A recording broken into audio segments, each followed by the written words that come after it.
So the Prophet ate little, sallallahu alaihi wasallam, slept little. But here's what I tell people too. I mean, sleep is another way of avoiding and a way of managing, if life is too difficult. If you live life so that it is a joy, your sleep will be sound. You'll want to get up in the morning. If you don't want to get up in the morning, you have to look at why is it I don't want to face what's out there. If you're very active, you have to learn how to rest between breaths.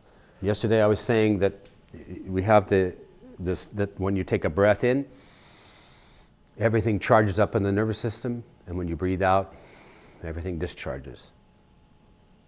So in the Quran it says in the alternation of night and day, there's a hikmah, right?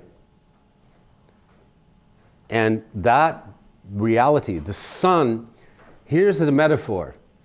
The sun, as it rises into the sky, illumines the world, charges up everything. In the mornings, the cicadas and the crickets are going like that. In the midday, the cicadas are... You all know cicadas? I love cicadas.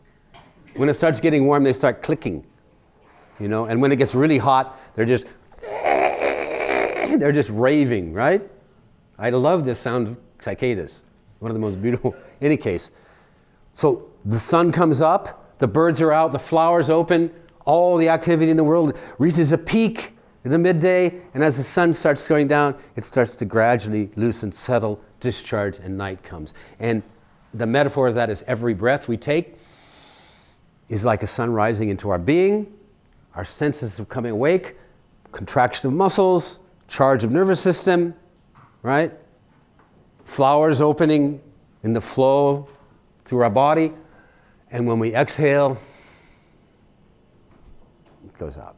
And when we breathe, right, it's like the tsunami.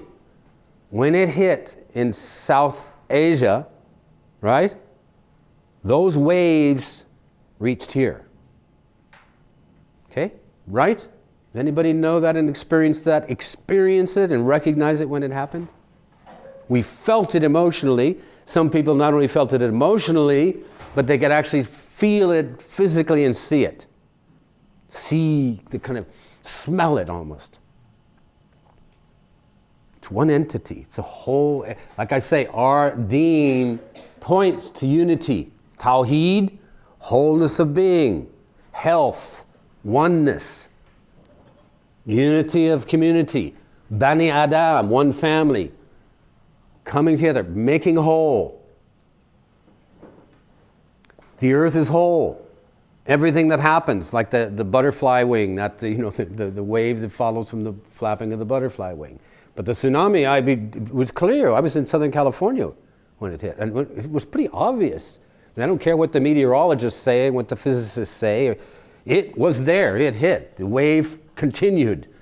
Came right through the air and knocked the tree down in front of the house I was living in and smashed an SUV so it was this high off the ground.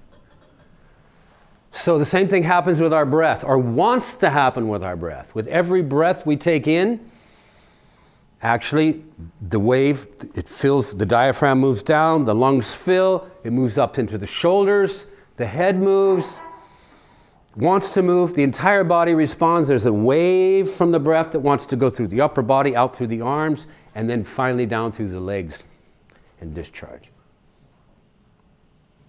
Breathe in, it's like the sun rising in the sky. Everything contracts, more excitement comes up, the nervous system charged, the nipples become more sensitive, the ears perk up, the eyes, everything fills your body, and then flows out. And there's a wave, if you could identify it, if you could demark it, you could see this wave. So, people that dance, or people that do Tai Chi work with the sense of this. If they're good at what they teach and what they do, they work with this thing that's there all the time, that wants to flow and move. So I thought one of the exercises, is this time for an exercise? It's not, is it?